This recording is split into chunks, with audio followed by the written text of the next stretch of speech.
Wait for me! Wait for me, I'm coming!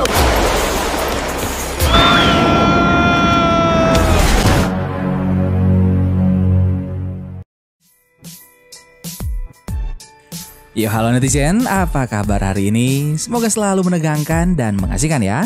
Kalaupun ada masalah, nikmati sajalah, pasti akan ada jalan keluarnya. Oke?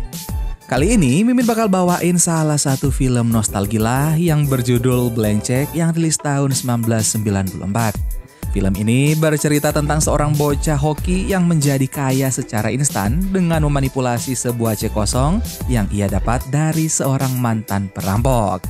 Nah, mulai penasaran kan dengan kelanjutannya? Tanpa berlama-lama lagi, langsung aja kita let's go ke filmnya.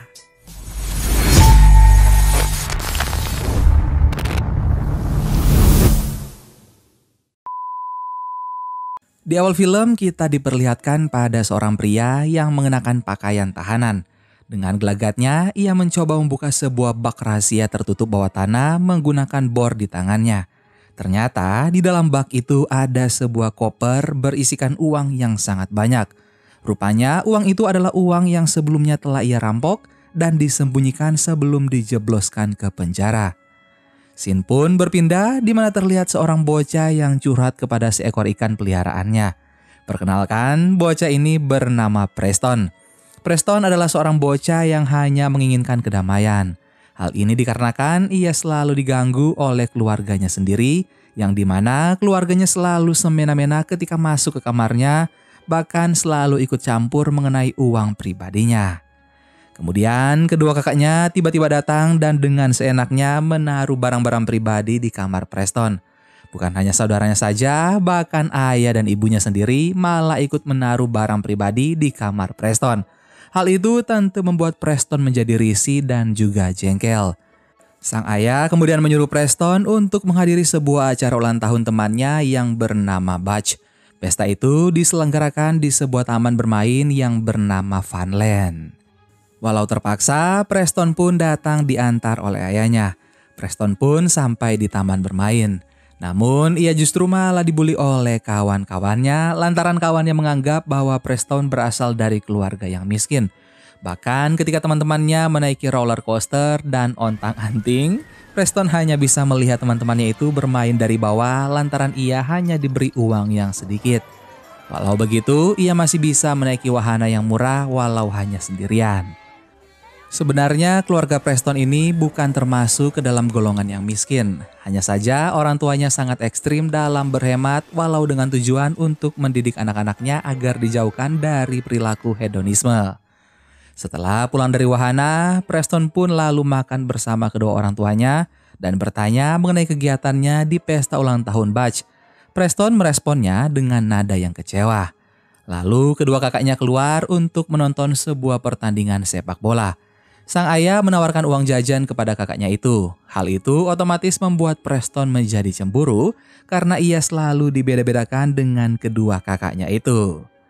Sang ibu pun menawarkan hal yang Preston inginkan untuk ulang tahunnya nanti. Preston menjawab bahwa dirinya menginginkan uang.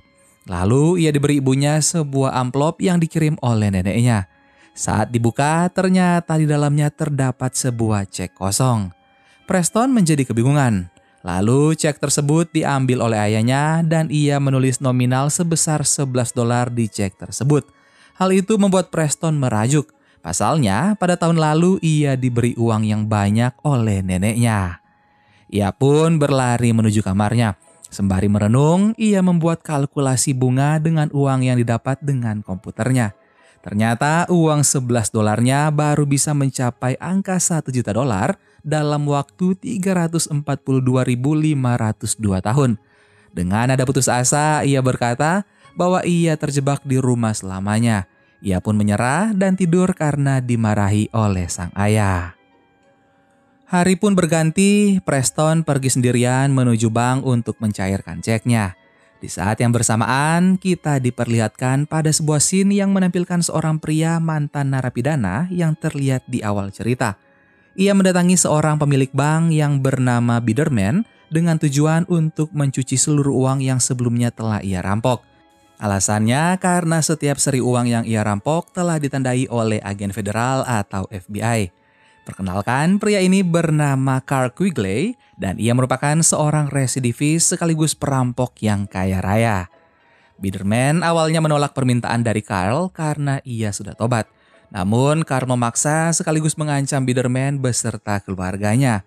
Mau tidak mau, Biderman harus menuruti perkataan Carl.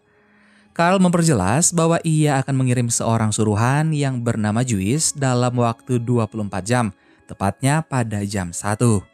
Sementara itu, di sisi lain, Preston telah sampai di bank dan ia mengambil sebuah pamflet bergambar wanita cantik yang menarik perhatiannya lalu masuk ke dalam. Secara kebetulan, rupanya wanita cantik yang ada di dalam pamflet itu ternyata seorang pegawai di bank tersebut. Hal itu pun membuat Preston terbujur kaku karena melihat kecantikannya. Perkenalkan, wanita ini bernama Sy Stanley. Dengan penuh kekaguman, Preston pun berjalan mendekati Sy dan memintanya untuk membukakan rekening bank dengan sisa uang yang dimilikinya. Sy pun menjelaskan bahwa persyaratan untuk membuka akun bank yaitu harus memiliki saldo minimum yaitu $200. Kaget dengan persyaratannya, Preston berkata dengan polosnya bahwa untuk mendapatkan $200 membutuhkan waktu jutaan tahun lamanya. Sy pun tersenyum tipis dan menyuruh Preston untuk datang kembali ketika ia telah memiliki saldo $200. Preston keluar, namun Butch tiba-tiba datang dan merampas cek milik Preston. Preston pun langsung mengejarnya. Sementara itu, di saat yang bersamaan, Carl terlihat baru saja keluar dari bank. Di saat ia memundurkan mobilnya dari parkiran, Preston terjatuh dari sepeda tepat di belakang mobilnya, sehingga secara tidak sengaja Carl malah menabrak Preston. Untung saja Preston selamat, namun sepedanya mengalami kerusakan.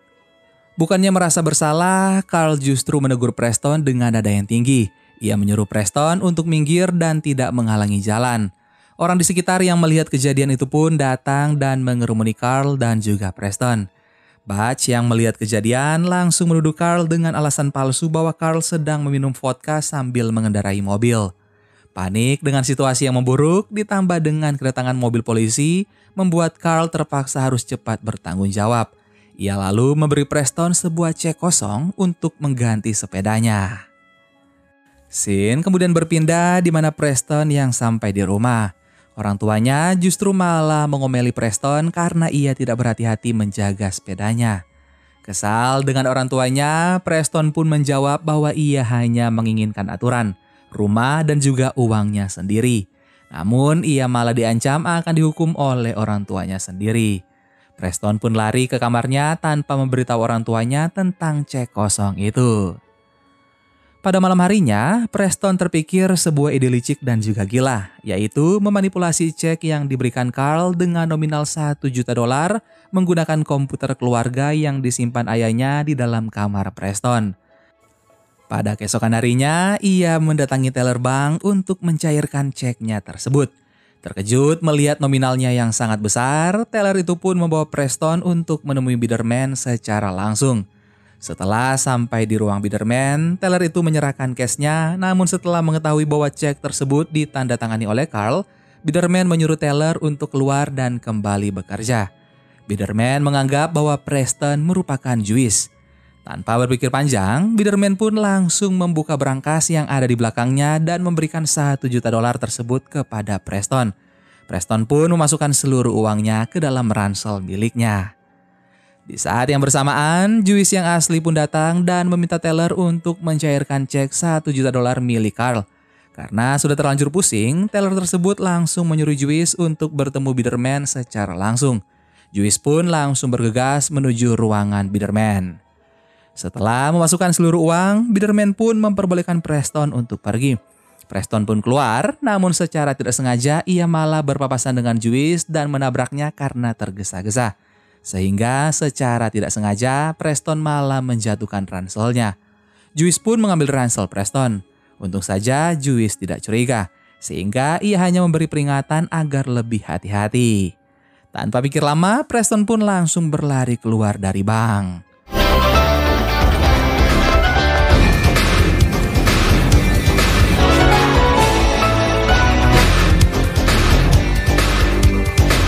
Juice kemudian masuk ke dalam ruangan dan meminta Biderman untuk mencairkan cek yang asli milik Carl.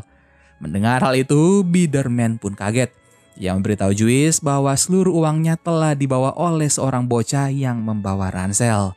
Juice pun ikut kaget dan berkata agar Biderman tidak bermain-main dengannya. Biderman pun semakin panik dan mereka langsung bergegas mengejar Preston. Namun sayang mereka tidak dapat menemukan bocah itu lagi. Di sisi lain, kita diperlihatkan pada Carl yang sedang membuat kesepakatan untuk membeli sebuah rumah mewah. Namun di tengah-tengah kesepakatan yang berlangsung, tanpa diduga ada sebuah panggilan masuk dari seorang pria yang bernama Macintosh.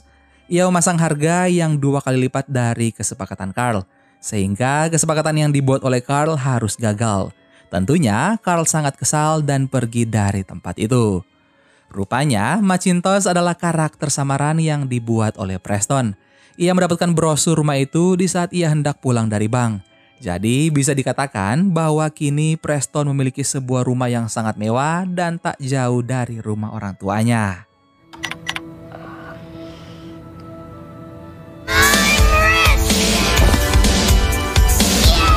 Singkat cerita, berita buruk sampai ke telinga Carl. Mendengar hal tersebut, awalnya Carl tidak percaya. Namun ia tiba-tiba teringat bahwa ia pernah memberikan sebuah cek kosong pada seorang bocah. Sekujur tubuhnya pun lemas seketika. Dan tanpa pikir panjang, ia menyuruh Biderman dan juga Juice untuk bertanggung jawab. Mereka pun bersama-sama mencari Preston. Di sini pun kita diperlihatkan sisi lain dari Sai yang ternyata seorang agen FBI. Ia ditugaskan untuk mengawasi Biderman yang ternyata telah lama dicurigai karena kerap melakukan pencucian uang.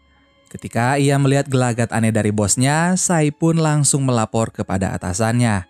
Sedangkan di sisi lain, Preston terlihat menyewa seorang sopir dengan mobil limosin dan berjalan-jalan seharian menggunakan uang haramnya itu. Di tengah perjalanan pulang, ia menemui Sai yang sedang jogging malam-malam. Kemudian Preston menawarkan sebuah tumpangan kepada Sai, namun Sai menolaknya dengan alasan bahwa dia sedang menurunkan berat badan. Sai kemudian bertanya tentang mobilnya. Preston pun menjawab bahwa limosin tersebut adalah milik bosnya yaitu Macintosh. Lalu Preston pun memberitahu bahwa kini ia telah mempunyai $200 dan berniat untuk membuka akun banknya. Sai pun menjawab bahwa ia akan menunggunya di bank pada esok hari. Hari pun berganti. Segerombolan kendaraan pengangkut barang berkumpul di sekitaran rumah Preston. Ayahnya pun kebingungan dan risih dengan hal tersebut. Kemudian ia mencari penanggung jawabnya yang ternyata tak lain dan tak bukan adalah anaknya sendiri yang melakukan itu. Preston berkata bahwa kini dirinya telah bekerja dengan Macintosh. Walau begitu, ayahnya tetap risih dengan para pekerja yang lalu lalang di sekitarnya. Namun dengan lagaknya, Preston menyuruh seluruh pengangkut barang agar minggir dan tak menghalangi jalan. Semuanya pun mematuhi perkataan Preston. Preston menjawab bahwa kini masalah ayahnya itu telah diselesaikan. Setelah pindahan selesai, Preston pun bermain dengan seluruh barang yang ia beli. Seluruh perilaku hedon yang dilakukan oleh Preston pun membawa dampak positif bagi warga di sekitarnya, sekaligus menjadi bumerang.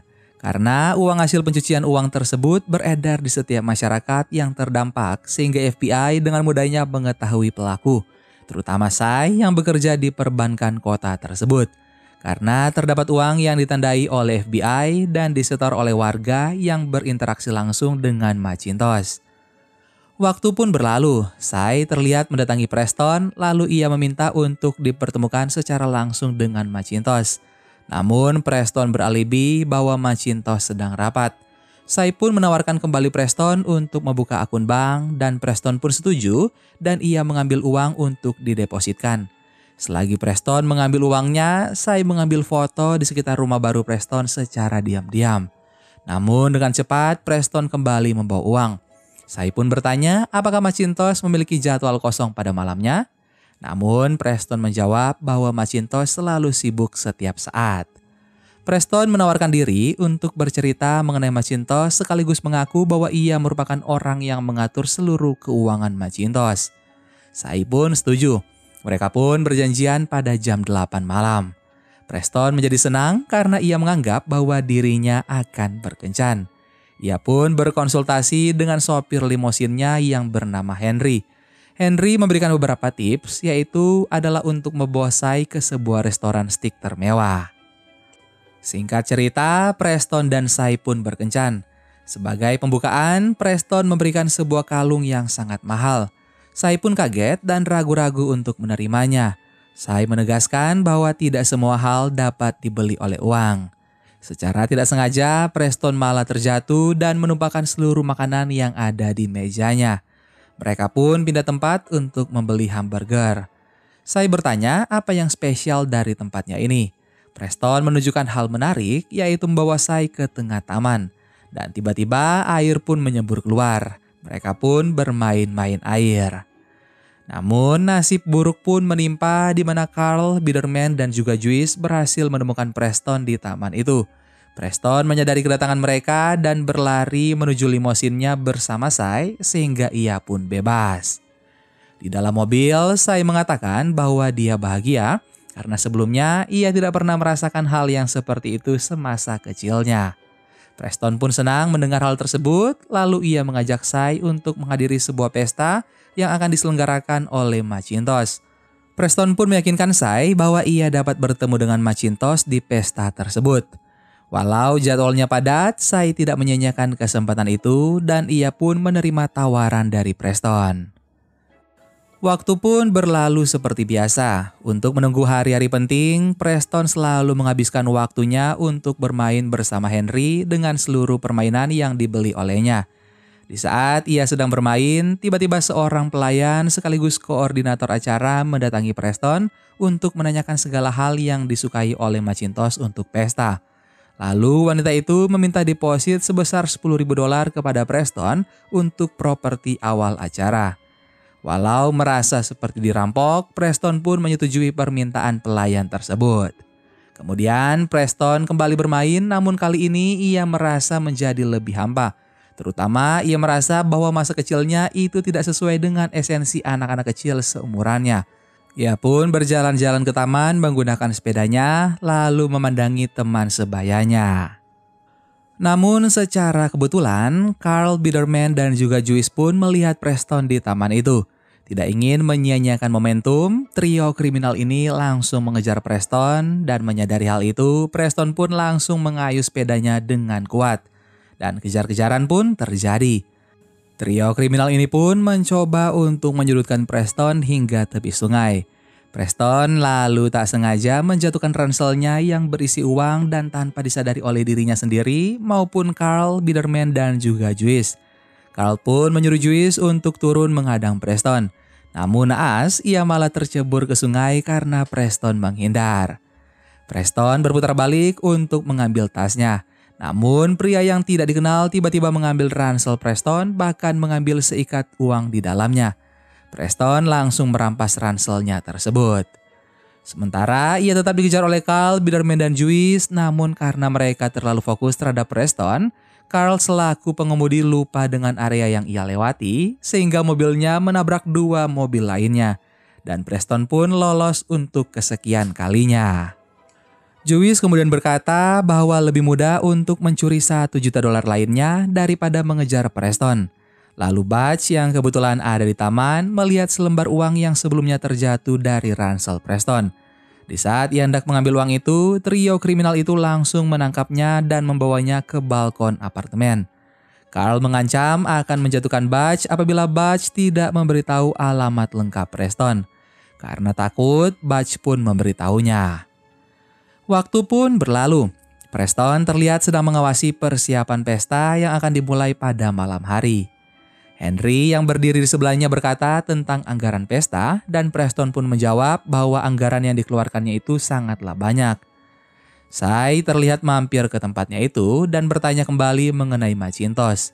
Preston memastikan bahwa Macintosh akan hadir di malam hari. Sai lalu pergi dari situ.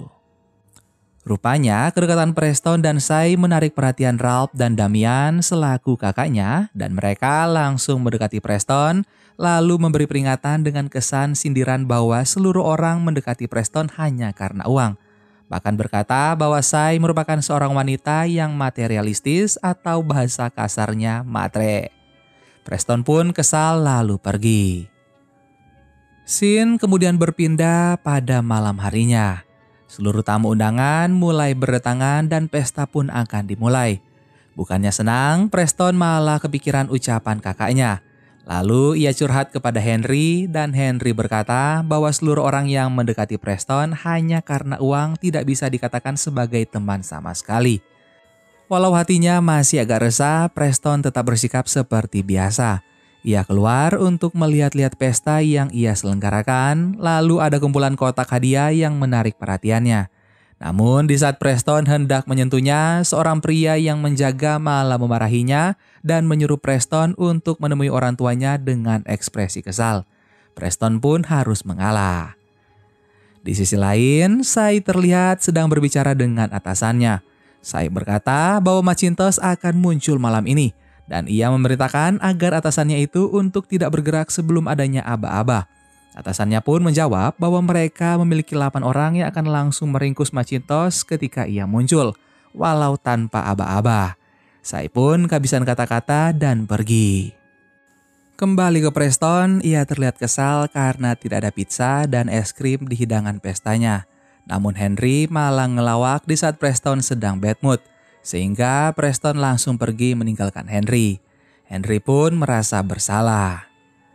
Preston kemudian dihadang oleh pelayannya yang mengkoordinir acara. Pelayan itu meminta tagihan sebesar $100.000 dan hal itu langsung membuat Preston terkejut. Pelayannya itu mengatakan bahwa nominal itu hanyalah uang yang receh untuk Macintosh dan menyuruh Preston untuk segera mengambilkan uangnya. Preston kemudian memeriksa laporan pengeluaran yang sebelumnya telah ia inventarisasi di komputernya. Namun tanpa diduga uangnya tidak cukup untuk membayar anggaran pesta alias ia telah bangkrut. Preston tak percaya dan kembali memeriksa ranselnya. Betul saja uangnya hanya tersisa beberapa lembar lagi. Namun tiba-tiba ayah Preston yaitu Fred datang dan Fred mengira bahwa orang yang duduk di balik bangku merupakan Macintosh. Sehingga Fred curhat sedikit kepadanya. Fred meminta Macintosh agar mengirim anaknya pulang sedikit lebih awal karena Fred merasa bahwa anaknya selalu bekerja sangat keras akhir-akhir ini dan menganggap bahwa kini uang menjadi sangat penting bagi Preston. Fred sangat khawatir apabila Preston kehilangan masa kecil seperti dirinya. Kemudian Fred berlalu pergi. Preston pun menangis ketika mendengar hal tersebut dan mengejar ayahnya itu. Namun tidak sempat. Preston duduk di ruangannya dan terlihat sangat pusing. Tiba-tiba Sai datang untuk bertemu dengannya. Sai bertanya tentang keberadaan Macintosh dan memberitahu bahwa Preston harus segera pergi karena tempat itu sudah tidak aman. Preston lalu pergi dengan raut kesal. Sedangkan di sisi lain memperlihatkan Carl, Juice dan juga Biderman yang mendobrak rumah Preston sembari membawa badge. Namun di dalamnya tidak ada siapa-siapa. Sementara sang pelayan wanita kembali mendatangi Preston untuk menagih biaya pesta sebesar $100.000. Namun Preston dengan santai menjawab bahwa Macintosh kini telah hilang dan kembali berjalan. Namun wanita itu mengejarnya dan mengancam akan membawa Macintosh ke persidangan dan merampas setiap sen yang ia punya apabila tidak menggantinya. Preston kemudian naik ke panggung untuk mengumumkan bahwa Macintosh telah hilang kepada para tamu dan ia tidak akan kembali. Ia menyuruh para tamu untuk segera pergi. Pelayan yang kesal pun mengusir para tamu dan mengatakan bahwa bar akan ditutup. Para tamu pun berbondong-bondong pergi meninggalkan pesta. Kini Preston merenung di ruangan bermain miliknya, tapi tiba-tiba ada yang mengetuk pintu. Preston mengira bahwa orang itu adalah Henry, namun tanpa diduga orang yang mengetuknya itu adalah trio kriminal. Mereka pun menangkap Preston dan bertanya mengenai keberadaan Macintosh sekaligus memaksa untuk Preston mengembalikan uangnya. Preston mengaku bahwa Macintosh adalah dirinya. Carl pun kesal dan memberitahu bahwa menggunakan uang orang lain tanpa sepengetahuan adalah hal yang ilegal. Preston pun pasrah dan menyuruh Carl untuk membawanya ke polisi. Namun Carl tidak ingin bawa Preston ke polisi. Jelas saja karena uang $1 juta milik Carl juga adalah uang curian. Carl hanya meminta Preston untuk mengembalikan sisa uangnya. Tapi Preston menjawab bahwa seluruh uangnya telah habis. Carl pun tidak habis pikir bagaimana bisa uang $1 juta bisa habis dalam waktu 6 hari. Biederman lalu menyarankan agar Carl membuat identitas baru sebagai Macintosh dan mengambil alih rumah mewah milik Preston.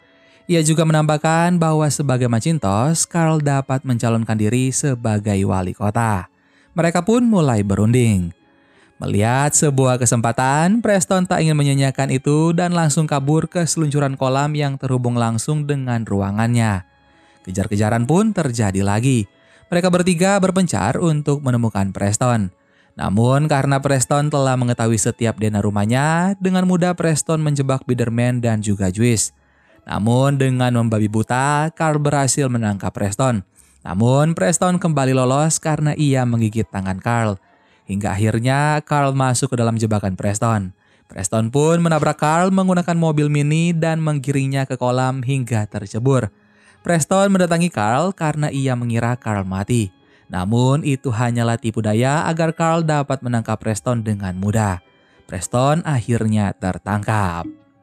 Namun di saat yang bersamaan, para agen FBI telah bersiaga di tempat untuk menodong trio kriminal itu. Biederman langsung dipecat atas perintah FBI karena terbukti melakukan pencucian uang. Atasan Sy bertanya kepada Preston mengenai Macintosh. Di saat Preston hendak menjawab, Carl malah berinisiatif untuk mengaku bahwa dirinya adalah Macintosh yang asli. Carl mengira bahwa dirinya akan bebas dengan alibi seperti itu. Namun tidak semudah itu Ferguson. FBI justru langsung melayangkan tuduhan bahwa Macintosh selama ini telah melakukan penipuan, pencucian uang, dan pencurian besar-besaran. Carl pun kaget dan FBI meringkus ketiganya. Setelah kejadian itu, Preston mengobrol dengan Sy dan Sy pun terus terang bahwa dari awal dirinya telah mencurigai Macintosh sebagai kriminal. Sy pun menambahkan bahwa kencannya kemarin itu bukan sekedar tugas pekerjaan. Mendengar hal itu, Preston senang dan bertanya kapan ia bisa bertemu lagi dengan Sy. Sy menjawab bahwa mereka akan berkencan kembali dalam waktu 6 tahun mendatang. Dan mereka pun sepakat. Ayah Preston lalu datang untuk menjemput anaknya itu. Sebelum pulang, Preston bertemu dengan Henry. Preston awalnya mengira bahwa Henry pergi meninggalkannya. Namun ternyata Henry hanya pergi untuk membeli es krim sesuai permintaan Preston. Henry pun tidak menyangka bahwa akan ada kejadian seperti ini. Dan mereka pun berpamitan. Di saat Preston pulang, ternyata keluarganya telah menyambutnya sekaligus memberi hadiah sesuai yang diinginkan oleh Preston, yaitu sepeda baru. Preston akhirnya menyadari bahwa segala yang diinginkannya ternyata adalah keluarganya. Dan film Blank Check pun selesai. Pesan yang bisa diambil dari film ini adalah dengan uang kamu bisa membeli buku tapi bukan pengetahuan. Dengan uang kamu bisa membeli jam tapi bukan waktu. Dengan uang kamu bisa membeli posisi tapi bukan rasa hormat. Uang bisa dicari kapanpun, namun kebersamaan dengan orang-orang yang disayangi sulit untuk dicari. Sampai ketemu lagi di film-film nostalgia selanjutnya. Dadah!